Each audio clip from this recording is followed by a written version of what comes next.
Our first reader is the author of the essay collection Beyond Measure, which came out from Saraband in April 2018, just last month.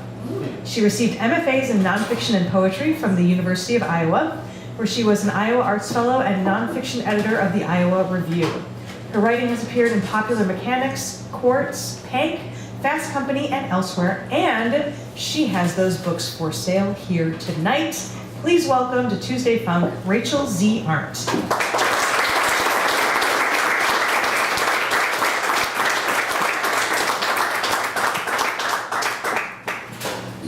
Thank you. Is this volume good? Yeah. Thank you everyone for being here. I'm going to read an essay called Submission. There's no way to argue that cauliflower ears are feminine. Crunched cartilage swells into permanent lumps that turn the ear's gentle curves into thick, fleshy pucks.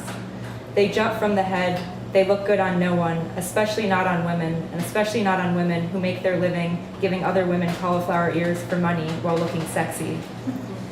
Cauliflower ears are common in Buffalo Wild Wings, the haven of, among other things, pay-per-view mixed martial arts fights.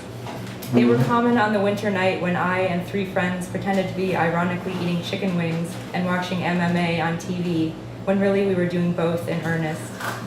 We were there to watch the fight between rowdy Ronda Rousey, the reigning Ultimate Fighting Championship bantamweight champion, and Alpha Cat Zingano. Like me, Ronda grew up doing judo. Unlike me, Ronda made it far past number 4 in the US senior rankings, hitting number 1, winning tons, including a bronze medal at the Olympics. Then she turned into a cage fighting superstar. That night, Ronda seemed to be wearing 2 bras. Kat wore a skin-tight tank top. Both towed the line of what's an acceptable display of femininity. Neither had cauliflower ears.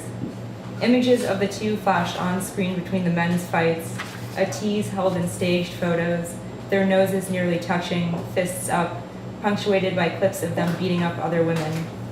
I could really get into this, I told my friends many times that night. I meant being a spectator. Performing, not to mention getting hit in the face and parading around in underwear, would be too much. Over 2 decades of doing judo, I had never been able to fully convince myself that fighting was a performance, at least in part. But what else to call the reason some women wear makeup to practice and others put their names in pink stitching on their black belts? We've been taught, after all, that to be an athletic woman, you still have to be a woman, and to work through the logical difficulty that men are muscular and women are not, you have to change something. So the change comes from our muscles, which we're supposed to call feminine, as if to say we have the muscles because we're women, not in spite of it. But to ask for a definition that doesn't rely on the body alone, that'd be too risky, too close to letting women shrug off the responsibility of always reminding the world that we're women. The men who fought before Ronda were boring but beautiful, and my friends and I justified our objectifying ogling by telling each other, it's fine, there's wage inequality. Women as the main fight, a win for feminism, we told ourselves. But it was almost a backhanded one, so obviously driven by the male gaze, that tired yet apt description of looking. The men in Buffalo Wild Wings want to be the men they watch on TV. They want to fuck the women. We spent those opening fights eating wings that were disappointingly boneless, that is, not wings, but gussied up chicken breasts, a weak replacement partly in response to the country's ongoing wing shortage, and partly a capitulation to those afraid of bones and gnawing on them, the people who really shouldn't be eating meat in the first place. But the wings were good. We ate them through the first fight and the second, took a break during the third, and then we were drunk, so we ate them through the fourth, the glistening skin leaving sticky patches on our cheeks that we removed using individually wrapped moist towelettes, a term so appropriate for an evening of waiting to watch nearly naked adult women dripping in blood and sweat, and yes, in the end, tears too, in a room of sticky-faced men drinking wheat beer. Ronda and Kat appeared on screen. They spent the pre-fight minutes jiggling and jumping on their sides of the octagon, lips wrapped around mouth guards that turned their faces unavoidably vicious. Stats flashed on screen, pitting the fighters against each other in comfortably objective numbers: height, weight, win-loss record. The 2 women shifted back and forth in their stances, hardly blinked. Their faces shone with Vaseline. The TVs in Buffalo Wild Wings were, by Ronda's fight, all playing the same thing. My friends and I still had some so-called wings left. I ordered another whiskey and could tell my memories were thinning, but couldn't tell whether it was the existential unease of the fight narrowing inward that made me unable to take in what was happening around me, the physical facts of the story, or that I was actually close to blacking out. So many TVs, each with a slightly different color calibration, one that put Rhonda's red cheeks in stark relief against Kat's white shirt, another that washed everyone out into flat shapes, cardboard cutouts of fighters, a double remove. So many TVs that the four of us watching all face different ways, either surrounded into communal viewing, chicken wings and booze and khaki and button-up clad dudes collapsing us into one, or cut apart by angles into people talking at each other and no one listening, all swept into ourselves by drinking and watching, left with only the buzzing awareness that this was actually happening. We were pummeled into trusting the importance of this thing, which really was just another sport, a bizarre display of money and bodies masquerading as narrative. The fight ended in 14 seconds.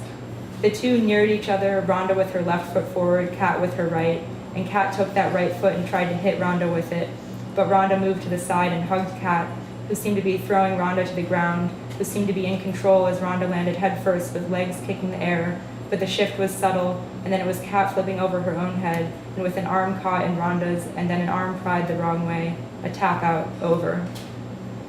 Rhonda ripped out her mouthguard and bounced around as her entourage crowded onto the mat. They were joined by commentator Joe Rogan, whose shaved head glistened in the spotlight and wrinkled when he moved his mouth, as if there were worms under his skin. Rhonda and her dudes wore all black, each with a pair of giant red headphones around their neck, Rhonda with a can of Monster. "I can't wait to get some hot wings right now, Joe," she said. Her hand was on his shoulder and they were both beaming.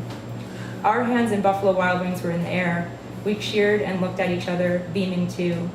One friend was crying. "Did you see that?" we asked uselessly. "Did you see it?"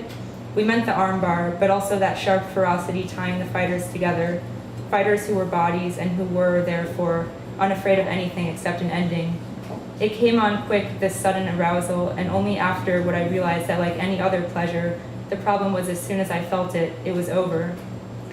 Kat waited for her turn outside of the octagon, where Joe Rogan put his hand on her shoulder, thumb hovering above it, thumb admitting what the rest of his body wouldn't, that he didn't really want to be touching a sweaty loser. He told her, "This is obviously a very disappointing moment for you. Give us your thoughts on what just happened and what your strategy was going into this fight." Kat paused, shook her head slowly, looked down, kept looking down, and said finally, "I want to do it again. I just, fuck."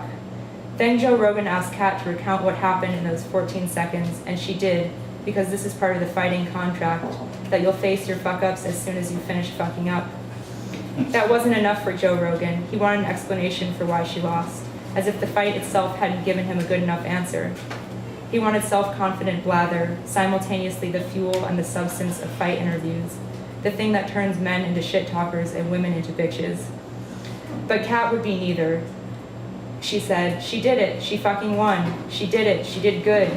And Kat's clapping her mitted hands, looking up for the first time. "That was a good armbar. She did it." So what was there left to do, the MMA world wondered? Do what every other sport does to the women who are better than all the other women, make them compete against men. But Rhonda said no, that letting a man hit a woman on TV would be, quote, a bad image to put across. And I still can't decide whether that's a feminist reaction to sexism or a savvy sidestep around the implication that how women compare to men is still the real measure of success. As if to gauge how good Rhonda is, you must put her in the octagon with a man, and to gauge her as a woman, you must do the same. The men watching can't, or refuse to, understand otherwise. The men watching want the familiar, and so the men watching find comfort in UFC President Dana White's substitution. Rhonda is, quote, like a fucking dude trapped in this beautiful body. Boys will be boys and women will be bitches, unless they become boys. But they never will, no matter what Dana White or anyone else says, especially when they're in octagonal rings wearing bras specifically designed to reveal cleavage and provide athletic support in equal measure. Rhonda is not a woman in a man's body, and that makes her all the more dangerous.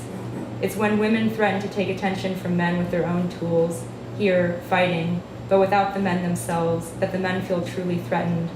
They see these women turning what was once called masculine into something neither masculine nor feminine, just good. Thank you.